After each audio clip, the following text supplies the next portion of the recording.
sudah memasuki bulan Februari, mudah-mudahan banyak berkat buat kita semua. Saya Kak Rose, siap menemani Anda di acara Rumpi Musik Bersama. Ada Daniel di pojok sana yang juga menemani kita hari ini dan sudah hadir beberapa bintang tamu yang akan berbagi kisahnya. Kita mojok dulu yuk, kita buka hari Senin ini di pojokan untuk membahas apa sih yang lagi ramai diperbincangkan begitu ya di luar sana, baik itu berita-berita dari dalam dan luar negeri dan juga untuk hal-hal yang datang dari dunia nyata maupun dari dunia maya. Yang kita hadirkan di hari ini adalah berita duka dari artis luar ya, tepatnya adalah artis Taiwan yaitu Barbie Hsu yang memerankan tokoh Sancai. Ini adalah artis yang di tahun sekitar 90-an 2000-an gitu ya, sempat hit sekali serialnya yang berjudul Meteor Garden. Nah, Barbie Hsu ini meninggal di usia 48 tahun pada saat sedang ke Jepang karena pneumonia yang dipicu oleh, ya pneumonianya ini parah karena dia juga kena flu waktu itu di Jepang. Ya. Dan ini meninggalnya kemarin, tapi memang baru terkonfirmasi di hari ini. Ya, Barbie Hsu ini meninggalkan 2 anak dan seorang suami, seorang penyanyi asal Korea. Begitu. Sebelumnya Barbie Hsu pernah menikah dengan aktor Cina yang kemudian ada 2 anak umur 10 sama 8 tahun kalau tidak salah. Nah, ini banyak juga penggemar di Indonesia yang usianya mungkin sudah makin dewasa gitu ya, merasa kehilangan sekali dan terkejut karena Barbie Hsu ini usianya masih 48 tahun, terhitung masih muda, dan dia teringat lagi lah kehadiran Meteor Garden di dalam hiburan, menghibur penonton Indonesia itu juga mewarnai perjalanan remaja mungkin penonton-penontonnya. Kita lihat seperti apa kompilasi akting Barbie Hsu di Meteor Garden berikut ini. Ya aku ingat tuh zaman dulu tuh, itu bukan cuma remaja ya, anak-anak juga suka banget, termasuk anakku dulu. Ini ngefansnya sama Vanessa Wu. Jadi Vanessa Wu waktu datang ke sini, nari-nari gitu tuh dia pengen datang dan pengen lihat gitu ya. Ya itu berarti tahun 90-an kalau nggak salah ya. Dan di Indonesia itu karena saking viralnya, mungkin dulu juga belum musim tuh viral-viral drama Korea. Jadi ini adalah drama, ini Taiwan, produksi Taiwan kalau nggak salah ya. Pernah juga Indonesianya bikin, aku nggak tahu ini istilahnya remake atau dimirip-miripin atau gimana gitu ya. Ada versinya yang judulnya sinetronnya adalah Siapa Takut Jatuh Cinta. Nah, peran Sancai ini ya yang mirip Sancai itu diperankan oleh Leoni. Dan juga ada Indra Bruggman, ada Roger Danuarta, ada Steve Emmanuel dan juga Jonathan Fritzy yang juga memerankan tokoh-tokoh. Jadi dimiripin ya, kalau Indra Bruggman tuh mirip Tomingse, kemudian Roger itu Vanessa Wu, Steve Emmanuel itu siapa namanya? Kenzu. Astaga, kok aku hafal banget ya. Sama Jonathan Fritzy itu adalah peran Vic Chow. Kebalik, ketukar ya, Vic Chow kayak udah lupa, udah lama banget soalnya ya. Nah ini Leoni pun juga merepost ya dan juga mengucapkan ungkapan duka citanya ya, rest in peace terhadap berita, merepost berita meninggalnya Barbie Hsu. Dan juga ada beberapa artis lain yang juga menjadi penikmat serial Meteor Garden. Coba kita bacakan beberapa komentar netizen ya. Ini, Yulita MCI, Master Chef ya. Juga kemudian ada lagi komentar dari Gina Yobi Sancai itu ya. Yang berikutnya ada lagi Regina Ivanova juga termasuk salah satu yang menikmati serial ini ya. Lanjut ada Revan. Ini juga dia sampai nangis gitu, berarti emang ini banget kali ya. Nonton banget karena memang dulu kan tayangan nggak terlalu banyak ya serial ini, jadi memang betul-betul membekas sekali. Baik. Nah langsung saja kita menuju kembali ke tanah air. Kita mengundang bintang tamu kita, ada Betran Putra Onsu yang bulan Oktober kemarin ya merilis lagunya yang berjudul adalah Bila Memang Kamu. Kita lihat dulu profilnya berikut ini. Oke, kita sudah bersama dengan Betran atau Onyo. Apa kabar Onyo? Baik, Anti. Aku tadi pertama kali nanya ke dia adalah gimana kabar ayam-ayam kamu? Yes. Kamu panggil aku di sini Kak. Oh kakak, oke. Soalnya biasanya aku panggil tuh semua yang ketemu anti. Berarti kecuali kakak. aku beda, aku Kak Ros ya. Jadi begitu kakak. Iya begitu, siap. Oke, kita mau flashback sedikit di tahun 2019 ya. Awalnya itu pertama kali kamu viral, kamu Bener banget, menyanyi dengan suara yang melengking tinggi sekali ya, menyanyikan lagu Ayah. Ya, coba kita lihat lagi seperti apa videonya berikut ini. Suara anak-anak bisa tinggi melengking sekali gitu ya. Iya, masih. Kamu kalau lihat lagi video itu gitu, apa yang terbesit di benak kamu tuh apa? Yang masih terbesit di benak aku tuh sebenarnya itu momen dimana awalnya bisa ada di video itu. Jadi gimana? Jadi awalnya itu aku tuh paling nggak suka sama nyanyi gitu. Jadi nggak suka nyanyi dan nggak mau pegang mic sama sekali gitu. Apalagi kayak untuk acara kumpul-kumpul gitu, emang darah aku kan udah kumpul-kumpul gitu, pasti ujung-ujungnya kita kalau nggak nyanyi ya kita joget-joget gitu kan. Nah, aku udah tahu nih pasti karena rata-rata keluarga aku di sana itu penyanyi semua. Jadi aku udah tahu nih kalau kumpul gini pasti nyanyi. Nah, di jam itu aku masih jualan kue waktu itu. Aku masih jualan kue, habis jualan kue aku jualan ikan. Nah, selesai jualan ikan aku balik lagi ke rumah oma. Rumah oma tiba-tiba paman aku datang suruh manggil aku untuk datang ke rumahnya dia nyanyi. Akhirnya aku bilang enggak mau nyanyi gitu. Jadi pemain bola aja aku bilang. Pemain bola aja. Terus katanya, "Iya, tapi kita harus dipanggil sana sama opa." Emang aku tuh paling kalau udah opa yang manggil aku pasti oke ya udah ayo ke sana. Nurut ya, nurut aja langsung. Nah, pas jalan ke sana akhirnya disuruh nyanyi. Waktu itu nyanyi lagu pertama itu bukan lagu Om Ebit Giade yang Ayah ini, tapi ada lagu Darahnya itu. Tapi yang kerekam ini lagu yang ini gitu. Dan aku nggak tahu kalau lagu itu direkam. Jadi aku nyanyi-nyanyi aja gitu. Nyanyi-nyanyi sambil kayak aduh kenapa sih harus nyanyi gitu. Oh, jadi sebenarnya kayak nggak pengen gitu ya? Iya, lagi nggak pengen nyanyi sebenarnya. Nggak pengen nyanyi, emang nggak pengen nyanyi pada saat itu aja atau emang sehari-hari kamu? Sehari-hari tuh lagi emang nggak pengen nyanyi, nanti bukan kakak. Jadi bukan kayak bukan passion kamu iya, tuh bukan ya? passion aku untuk nyanyi. Tapi kata opa ya, kamu yang harus nyanyi di keluarga ini, kamu yang terusin bakat opa. Terus aku bilang, enggak, aku basicnya di bola bukan di penyanyi gitu. Tapi opa udah lihat tuh kamu bakat iya, nyanyi. tapi aku bilang, emang basic nyanyi itu yang menurut opa itu yang kayak gimana gitu. Tapi kamu tuh punya suara yang ciri khas itu yang masing-masing keluarga kita itu yang opa nemu itu yang baru pertama kali di keluarga kita cuman kamu doang yang beda gitu katanya. Terus aku ngerasa bedanya gimana, padahal suaranya itu yang lebih bagus tuh kakakku dulu di sana yang Catherine namanya. Gitu. Terus katanya, udah nggak apa-apa nyanyi aja dulu. Nah pas nyanyi itu aku kayak sambil dalam hati, aduh kenapa sih harus nyanyi kayak gitu-gitu loh. Akhirnya pas aku juga nggak tahu kalau di videoin gitu. Nyanyi. Begitu viral. Nah aku pulanglah ke rumah lo dong kakak. Selesai jualan kue. Ini hari berikutnya nih terus. Tiba-tiba masuklah ada di suatu stasiun TV dia tayang nih lah. Aku nonton, loh kok itu kayaknya muka aku gitu. Itu kayaknya muka aku. Akhirnya aku meyakinkan diri untuk memanggil opa mama di belakang dapur gitu. Coba deh naik ke depan deh. Soalnya itu di TV tuh ada muka aku katanya. Masa sih gitu. Terus kata dia kayak, iya loh ini beneran kamu loh Etan ya. Aku dulu dipanggilnya Etan di sana. Ini beneran kamu loh. Viral. Akhirnya bikinlah sayembara. Siapa yang bisa menemukan anak ini akan dikasih hadiah. Gitu. Ada tuh ya. Terus akhirnya mumpung banget itu om aku yang videoin itu nonton di sana. Nah tiba-tiba itu dia telepon orang stasiun TV-nya itu, ini anaknya itu di kita di gini-gini. Oh benar, apa benar? Kalau misalkan benar tolong samperin anaknya, coba saya mau dengar suaranya dia, saya mau telepon dia. Benar nggak? Akhirnya iya. Akhirnya ini ada yang telepon dari sana nih. Halo, gimana? Kamu benar Betran? Iya benar, kamu yang lagi viral itu. Aku dulu nggak tahu kata viral, nggak tahu apa sih viral itu. Viral apa sih gitu? Nah gitu. Akhirnya telepon, kamu mau nggak nyanyi di Brownies? Wah aku kaget dong. Kayak, aduh gimana ya? Boleh nggak ya sama opa ya? Karena opa itu dulu nggak mau jauh banget dari aku. Gitu. Akhirnya dipanggil. Akhirnya aku meyakinkan diri untuk kayak, opa gimana nih ambil nggak? Udah nggak apa nyanyi aja udah. Udah lanjutin aja.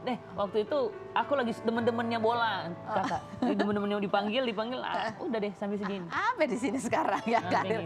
Jadi sekarang kamu masih teringat nggak sih momen-momen itu ketika kamu nyanyi? Aduh, padahal dulu aku paling malas-malasan ya. Iya, nah sekarang tuh aku kalau tanpa mic itu hampa. Jaelah. Tapi Terasa masih suka main bola juga? Masih, bola masih tetap berjalan. Nah itu kan suara kamu masih kecil, suaranya tinggi melengking. Sekarang kan kayak kamu makin dewasa. Anak laki tuh biasanya kan mengalami masa-masa puber. Iya, masa-masa akil balik. Suaranya berubah gitu. Nah itu pada saat kamu mengalami momen suara berubah gitu gimana? Aku ngerasain sekali karena aku awal-awal itu nggak suka yang namanya numbuh ini jakun. Oke. Gitu kayak karena aku udah tahu nih kata orang-orang itu kayak grup vokal, kamu udah mulai dewasa itu makin tumbuh jakunnya, nanti ya makin berubah suaranya. Terus aku meyakinkan diri untuk enggak, suara lu ntar tetap bagus aja. Gitu. Akhirnya dari pola makan dijaga, minyak segala macam udah nggak makan lagi, gorengan segala macam nggak makan. Karena kan awal yang harus kita jaga pertama dalam akhir balik itu ya makanan. Kalau nggak makanan, pola tidur juga gitu. Harus sering-sering latihan vokal. Nah dari situ tuh semua peraturan itu aku ikutin. Ya cuman turun satu dari nada asli. Gitu. Cuman turun satu dari nada asli, keren banget. Nah kemarin juga kan kamu baru merilis lagu baru kamu gitu ya. Sejauh ini kita lihat kalau video klipnya sudah ditonton lebih dari 9 juta kali. Dan ini ada satu bagian lagu yang dianggap sebagai apa namanya? Apa istilahnya? Pencabut nyawa. Ditanya lupa, pencabut nyawa. Iya kan, part pencabut nyawa karena susah banget gitu. Susah dan banyak orang yang juga mencoba untuk mengcover, ada yang berhasil, ada yang enggak, tapi kalau ada yang enggak berhasil kayaknya dibully banget gitu sama pendengarnya. Coba kita lihat seperti apa yang berikut ini. Buat kamu Beatrice sebagai seorang penyanyi gitu ya. Ini tingkat kesulitannya menurut kamu berapa sih lagu kamu ini? Kalau aku nggak ada tingkat kesulitan. Karena aku penyanyinya. Iya betul. Kalau dari aku nggak ada tingkat kesulitan karena emang itu yang aku pengen di lagu itu ya, ada challenge di mana mereka harus bisa kan sekarang kan lebih anak-anak muda sekarang tuh lebih kayak nyanyi lagu galau tapi mereka tuh nggak ya nyanyi aja tapi nggak ada sesuatu gitu loh. Jadi aku kayak buat yang malu untuk bernyanyi, cobain challenge ini, siapa tahu dari ini kamu makin semangat untuk pengen belajar gitu. Jadi dari akunya bikin challenge ini, coba aku bikin challenge kayak gini di lagunya gitu. Akhirnya buat kamu nggak ada challenge gitu ya? Kalau dari aku emang nggak ada challenge, kan aku yang bikin gitu. Jadi aku kayak oh ya udah, pas udah keluar lagunya pasti aku tahu ya part yang paling akan naik ya di part ini gitu. Coba dong kita pengen dengar kamu yang nyanyiin ini. Boleh. Tanpa berasa tertekan gitu. Pakai mic ya? Iya pakai mic. Sekarang aku suka mic ini.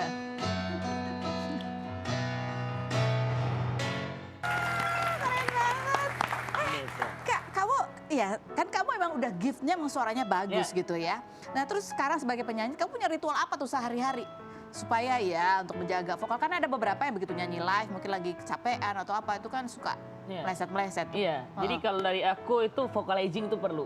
Vocalizing perlu? Bangun tidur, ya minimal kalau suara bangun tidur kan pasti berat kan kakak. Jadi aku dari awal itu udah suruh diri aku sendiri untuk lo harus bisa vocalizing, udah jam 10 lo harus udah bisa vocalizing, lanjut lagi di jam 1 vocalizing lagi. Jadi sehari 2 kali? Sehari 2 kali. Tidur nggak boleh malam? Tidur tergantung. Kalau misalkan kan sekarang kesibukannya kuliah juga kan. Oh iya. Jadi kalau ada tugas juga gitu sampai malam, karena kan kemarin kan udah sibuk ujian. Jadi pasti sampai pagi kan belajar kan. Jam 1, 12 lewat gitu. Oke. Terus makan juga masih ada pantangan?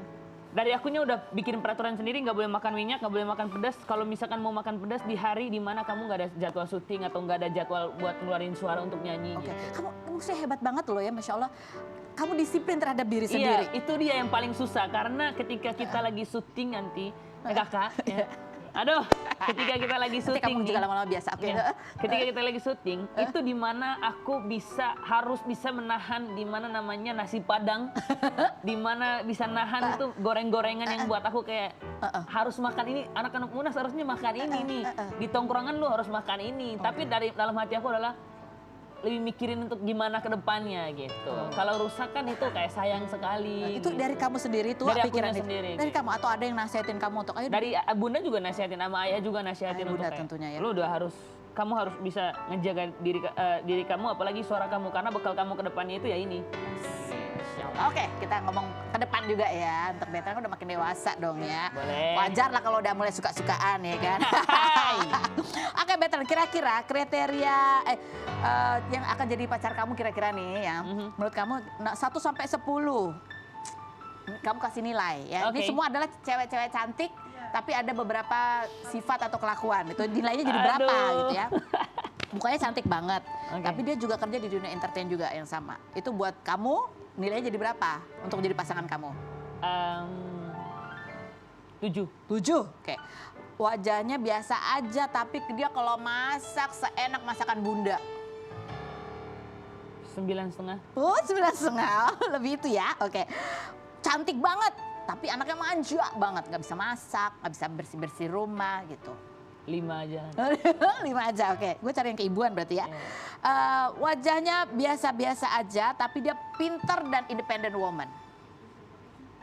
9,5. 9,5. Kalau cantik itu udah relatif nggak sih kan? Iya benar juga sih. Ya, jadi sekarang itu udah nggak cari cantiknya. Ya tetap kita juga sebagai laki tetap ngeliat itu, tapi kayak udah nggak terlalu fokus ke situ sih buat aku. Nggak, kalau kamu definisi cantik menurut kamu gitu, itu kayak siapa? Kamu sukanya secara fisik ya? Secara fisik, kalau untuk secara fisik itu kayak cantik itu bakalan kelihatan kalau misalkan kita itu kasih terus aura positif gitu. Menurut aku ya, jadi kayak lu ngelakuin hal baik atau nggak perlu yang kayak lu make up, tanpa make up pun itu udah kelihatan cantik kalau. Oke, itu menurut kamu ya? Menurut aku aja. Kalau misalnya artis-artis luar atau dalam negeri gitu yang kamu cuma lihat fotonya aja kamu suka, ini cantik nih gitu, tanpa lihat dia kayak gimana ya? Aduh, aku jarang nonton. Oh jarang? Jarang nonton film luar negeri yang gitu. Atau dalam negeri deh? Penyanyi atau artis dalam negeri yang Aku menurut kamu? mungkin kalau penyanyi aku suka Teh Ocha. Teh Ocha, wajahnya. Gelis pisan. Oh gelis menurut kamu? pisan. Bisa. Oke baik, sekarang kita mau describe foto ya. Coba kita lihat fotonya berikut ini. Nih ya, dari Bunda ya postingannya, nonton Onyo main bola. Ya. Nah, apa yang kamu ingat dari momen ini, di hari itu kamu, ayah dan Bunda nonton kamu main bola? Pasti happy. Pasti Happy lah karena ayah bunda nontonin aku bola, makin semangat jadinya bolanya gitu. Karena masing-masing juga teman-teman itu ada yang dinemenin sama papanya, tapi mamanya lagi kerja. Aku bersyukur karena orang tua aku dua-duanya ada. Itu yang membuat kamu semakin semangat. Itu makin ya? aku semangat. Oke, nah ini dari antara ayah dan bunda gitu dalam hidup kamu, kan masing-masing pasti memberikan pengaruh-pengaruh ya. Ayah tuh memberikan pengaruh apa yang paling besar yang kamu rasakan? Kalau untuk ayah, dia itu orangnya yang pertama dia ngedidik anaknya itu baik, nge-treat anaknya itu baik, dan dia bisa kasih peraturan yang untuk menjaga ke depannya harus gimana. Kalau bunda juga kayak gitu. Kalau bunda sama-sama juga sih nge-treat anaknya juga baik, terus apalagi kalau untuk masak dia jago. Gitu. Untuk masak dia jago, dan yang paling aku dari kedua orang tua aku yang paling ini yang aku suka itu ya sama-sama sayang untuk kita bertiga sih. Aku Memikirkan kalian bertiga betul-betul gitu dan komit untuk kalian bertiga gitu ya. Nah ini benar nggak sih sekarang kamu tuh protektif juga sama bunda gitu? Kayak bunda nggak usah punya pacar aja, bunda kan ada kita di rumah gitu ya kan? Itu kamu sama ayah bunda juga gitu protektif juga sekarang ini? Ayah udahlah jangan dulu, ini ada kita juga gitu, atau kalau hanya gitu, untuk bunda aja kamu lebih? Karena emang menurut aku kayak udah nggak perlu nggak sih kakak untuk cari-cari lagi. Iya nggak gitu. tahu. Maksudnya, aku. Udah gini aja udah gitu. Menurut kamu udah gitu aja ya? Gini aja. Gitu. Aku bisa ngejagain bunda sama adik-adik kok. Ngejagain bunda sama adik-adik. Kan masih ada ayah juga. Iya. Nah kalau ayahnya mau punya pasangan lagi boleh nggak? Itu urusan ayah. Oh kalau ayah urusan ayah. Ya, kalau bunda. Maksudnya kan gini maksudnya. Ya bingung dia. Ya. Apa yang orang tua aku ngelakuin itu kalau misalkan itu baik buat mereka ya aku support. Gitu. Tapi kamu ya mikirnya kayak mendukung untuk hal yang positif buat ayahnya atau bundanya juga gitu. Tapi sebagai anak kamu harapannya itu tadi yang kamu sebutkan. Ya bisa aja nggak gini aja lah gitu ya. Gitu aja lah, santai. Nggak ada yang berubah gitu ya. Ada yang berubah.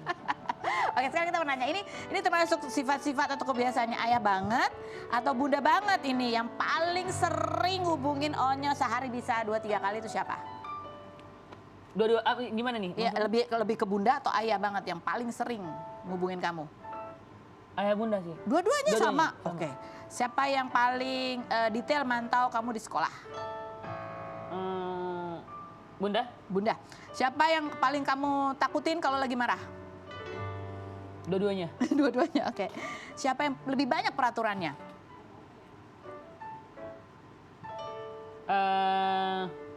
Biasa aja sih ya. Biasa aja ada, tapi dua-duanya itu emang yang paling sering. Punya peraturan yang beda.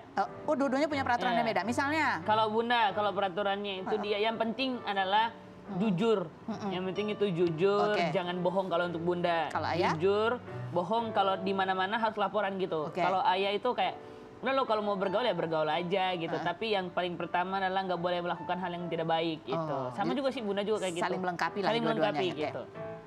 Siapa yang kalau ngasih uang jajan itu lebih royal lagi, royal gitu? Kalau royal dua-duanya royal sih. Royal lagi dua-duanya. Nah kamu biasanya lebih sering curhatnya ke siapa, kayak atau bunda? Atau beda? Kalau masalah perempuan itu curhat ke bunda. Ke bunda. Kalau ke ayah biasanya curhat soal apa? kayak untuk curhat kaya itu lebih ke pekerjaan sih Kak. Oh, lebih ke karir, pekerjaan Karir. masa depan. Aku udah terbiasa panggil Kak loh. Tadi aku udah Luar biasa. Aduh. Kak. Oke, forever Kak Rose. Baik, nanti kita ngobrol lagi sama Onyo, mau dengerin juga Onyo nyanyi lagunya yang lebih Oke. panjang ya. Nah ini kemarin baru mantu ya, Bapak dan Ibu Haji Faisal. Kita lihat dulu profil dia berikut ini. Sudah bersama dengan Ibu Dewi dan Pak Haji Faisal yang kemarin baru saja mantu. Ya mantu lagi ini ya, Alhamdulillah. Lega ya? Lega. Coba kita lihat seperti apa sih momen-momen pernikahannya Frans dan Indah. Ya, ada juga momen ketika Pak Haji Faisal ini menuntun Frans untuk latihan mengucapkan ijab kabul. Tuh kita lihat kayaknya Fransnya berderai-derai gitu ya. Lebih apa ya, banyak haru, momen harunya. Kita lihat berikut ini.